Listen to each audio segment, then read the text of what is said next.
लिए ये कमिटमेंट नहीं दे सकते कि आने वाले 3 महीने या 6 महीने बाद मैं 6 लाख महीने पे होऊंगा। अगर उसका एक आप 1.5 लाख हफ्ते का चेक अपने हाथ से अगर नहीं बना सकते तो हकीकत में वो नहीं बनेगी। पहले बनाना पड़ेगा। आज घर पे जाने से पहले यहां से ही डिसाइड होके जाना है, यहां से ही फाइनल करके जाना है। इतनी तारीख तक आज मैं अपने आप को ये कमिटमेंट देता हूं कि इतनी तारीख तक मेरा 1.5 लाख हफ्ते का बनेगा मतलब बनेगा।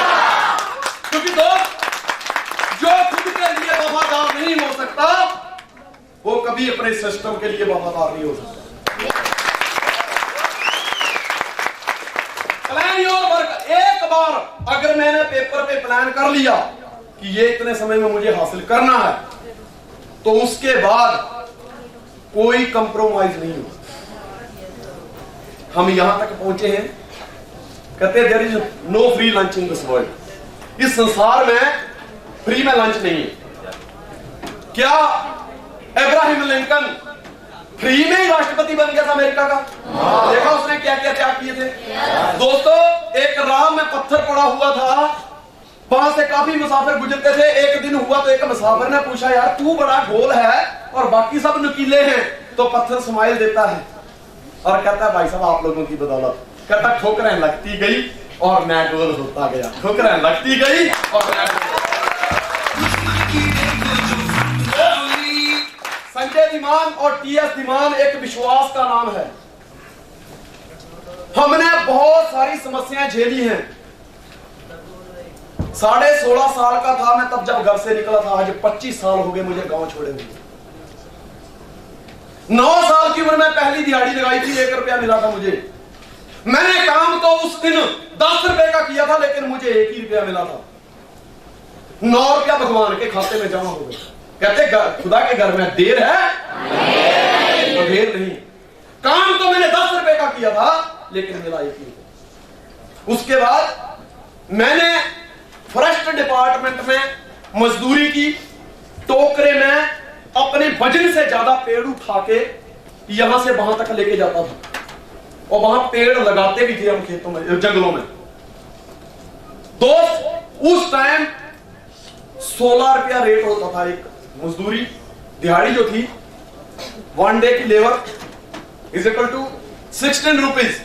और जब पैसे देने की बारी आई, काम 16 रुपए के लिए मैं करता था, लेकिन दोस्त हकीकत यह है कि उस टाइम मैं काम 100 रुपए जितना करता था। लेकिन मुझे जब पैसे देने की बारी आई उनकी, तो मुझे 8 रुपया दिए गए। कहते तुम अभी बच्चे हो, तुम्हें बॉय रेट मिलेगा। 100 रुपए का काम किया, दिहाड़ी 16 रुपए थी, लेकिन मुझे मिले 8 रुपया। 92 रुपए 92 रुपए भगवान के खाते में जमा हो। पर कहते हैं खुदा के घर में देर है। उसके बाद मैंने वर्कशॉप में काम सीखा। जब मैं काम सीखता था तो मुझे महीने के, आप मानते हैं कितना खर्चा मिलता था? At the end of the month मुझे 25 रुपया जेब खर्चा मिलता था। 25 रुपया खाना पीना सेठ दे देता था। खुद ही वहां बाजू में ही चक्की थी, सब्जी की दुकान थी। कहता यहां से आटा ले लो, यहां से सब्जी ले लो। उस समय 2 रुपया किलो गोभी होती थी, 50 पैसे किलो आलू आते थे। 94 की बात कर रहा हूं मैं। 2 रुपए किलो में प्याज बिकते थे 94 में। 92 की बात है, जब मैं लुधियाना में पहली बार गया। 25 रुपया महीने की मजदूरी मिलती थी मेरे को, जेब खर्चा।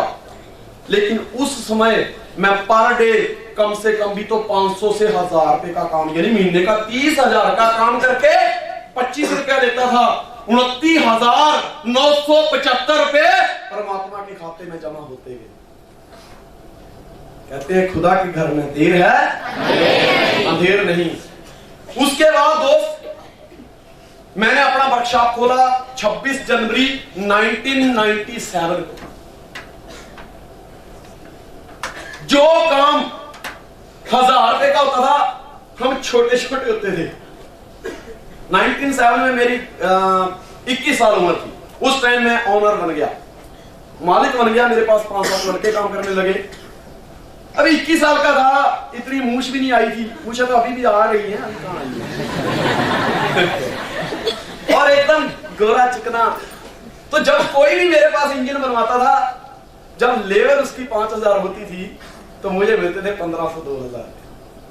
काम मैं पूरी ईमानदारी से करता था, पर मुझे कोई गिला शिकवा नहीं था, क्योंकि मैं एक चीज जानता था कि 1500 रुपए की महीना नौकरी करने से अच्छा है खुद की मलकियत अच्छी है। क्योंकि उस बंदर से वो गधा अच्छा है। उस बंदर से, किस बंदर से? जो हाथी की पीठ के ऊपर बैठ के ललकारे मार रहा है, उससे वो गधा अच्छा है कि कम से कम अपने पैरों पे तो खड़ा है।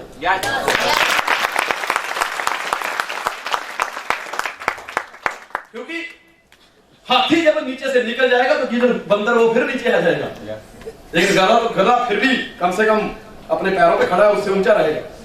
तो दोस्त, बाकी के जो 5000 की लेबर के बदले जब 1500 2000 रुपया मिलते थे, तो 3000 रुपया भगवान के खाते में फिर जमा होते गए। भगवान मुझे बार बार मौका देता गया, लेकिन मैंने कभी जिंदगी में सच्चाई का साथ नहीं छोड़ा कि नहीं, सच में जो कुछ है वो झूठ में नहीं।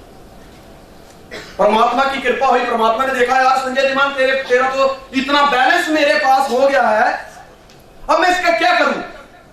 तो भगवान ने सद्बुद्धि बख्शी, और मैं बड़ा जिद्दी था।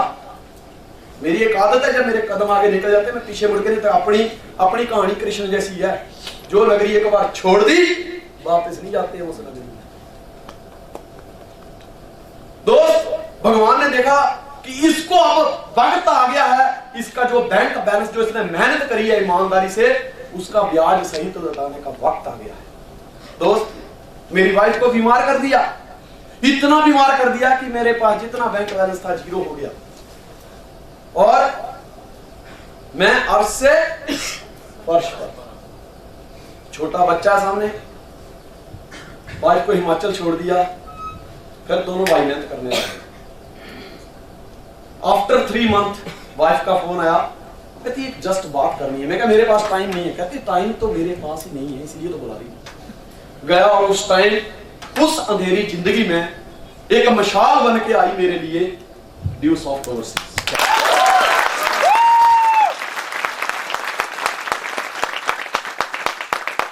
और दोस्त, मुझे बस के अंदर मेरी वाइफ ने प्लान किया ड्यूस ऑफ। मैं प्लान की तरफ नहीं, वाइफ की तरफ देखा। मुझे ड्यूस आउट मिली, इस बात की खुशी नहीं थी, बट मेरी वाइफ पहले से रिकवरी पे थी, अच्छी हो रही थी। मुझे अंदर एक होप जाग गई कि नहीं अब इसको कुछ नहीं होगा, क्योंकि उसको टीबी हो गई थी, और बहुत भयंकर, मतलब लास्ट स्टेज वाली टीबी थी। डॉक्टर ने तो बोल दिया मेरा बच्चा, मेरा उस टाइम 1.5 साल का था, मुझे लगा कि अगर इसको कुछ हुआ तो इसको कौन पालेगा। तो मैं हमेशा भगवान के आगे नारे बोलता रहता था, अगर बाबू इसको बचा ले यार। तब जब उसने प्लान किया मोटिवेशन के साथ, मुझे लगा कि नहीं, बेशक शरीर सूख गया है लेकिन अंदर जान है। बाहर का मैटर नहीं करता, मैटर तो अंदर वाला ही करता है। जान है, मतलब I am happy, thanks God. और जब मुझे ड्यूस आउट का प्लान हुआ, मुझे बार बार कहती है हमने करना है, ठीक। उसने लास्ट में जब एक बात बोली, मेरे से पैसे निकलवाना कोई इतना आसान थोड़ा मैं पैसे हमारे बुजुर्गों का कहना, एक बार ले लिया तो वापस नहीं लेना। उसने लास्ट में एक बात बोली कि जब मैं स्माइल करती हूं तो कैसे लगती है। तो स्माइल के तो हम पहले ही बड़े आशिक हैं, क्योंकि जिसको स्माइल करना आ गया उसको स्माइल करना आ गया। मैं कहा जब तू हंसती है तो ऐसे लगता है जैसे आसमान से कोई परी आई है। कहती है आप मुझे 10,000 रुपया दे दो, आप मुझे खुश देखना चाहते हो क्या? यस। कहती आप मुझे 10,000 रुपया दे दो, मुझे ड्यूस ऑफ करनी है। जब उसने ये बात बोली कि आप मुझे 10,000 रुपया दे दो, आप मुझे खुश देखना चाहते हो, मैंने कहा यस। कहती मुझे 10,000 रुपया दे दो, हमें ड्यूस ऑफ करनी है। मैंने भी स्माइल पास कर दी। मैं कहा डार्लिंग, अगर 10,000 रुपये से तुझे खुशी मिल सकती है, एक बार नहीं मैं 10 बार कुर्बान करने।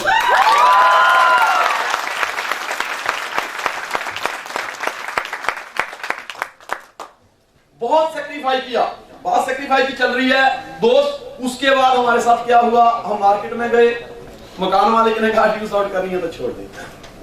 एक ऐसा वक्त आया कि जब काम नहीं चल रहा था, लोग हमारी सुन नहीं थे। दरअसल होता क्या है कि कई बार हम ब्लेमिंग मोड में आ जाते हैं, लोगों को ब्लेम करने लग जाते हैं, सिस्टम को ब्लेम करने लग जाते हैं, अपलाइन को ब्लेम करने लग जाते हैं। और एक चीज बता दूं मैं, ब्लेम करने की बीमारी दोस्तों सबसे खतरनाक बीमारी है। इसका हल आज तक साइंस भी नहीं ढूंढ पाई है। हर बीमारी का इलाज है, लेकिन जिस दिन ये बीमारी लग गई ना, फिर कब्रिस्तान में ही जाके खत्म होती है। इससे बेहतर यह है, क्योंकि जब हम किसी की तरफ एक उंगली उठाते हैं, उठाना तो बड़ी आसान है, लेकिन 4 उंगलियां करती हैं, अपनी तरफ भी जानते हैं। जब हम मार्केट में जाते हैं, हमें नो सुनने को मिलती थी, बट दरअसल इसलिए सुनने को मिलती थी क्योंकि हमने कुछ सीखा नहीं था, हमें सिस्टम की समझ नहीं थी, लेकिन विश्वास था कि कुछ तो होगा। और पता नहीं अंदर से एक आत्मा आवाज देती थी कि नहीं यही करना है, क्योंकि मेरे भगवान के पास पैसे जमा हो गए। भगवान वापस करना चाहता था किसी न किसी रूप में। कोई वे था जिस वे में मुझे वापस करने थे, जितनी मेहनत करी। और दोस्त, सिस्टर की मैरिज हुई, मैं नहीं गया। साले की मैरिज हुई, मैं नहीं गया। साले की मैरिज हुई, मैं नहीं गया। मैं नहीं गया तो मेरी वाइफ भी नहीं गई। इसको बोलते कमिटमेंट। और दोस्त, 23 नवंबर मेरे साले की शादी थी। ससुर जी का फोन आ रहा है, सास का फोन आ रहा है, बड़े साले का फोन आ रहा है, सबके फोन आ रहे हैं, रिश्तेदारों के फोन है कि तुम कहाँ हो। मैं कहा आऊंगा बे, तुम सेरा लगाओ, बस लड़के को सेरा लगाओ, गाड़ी में डाल, पहुंच गए।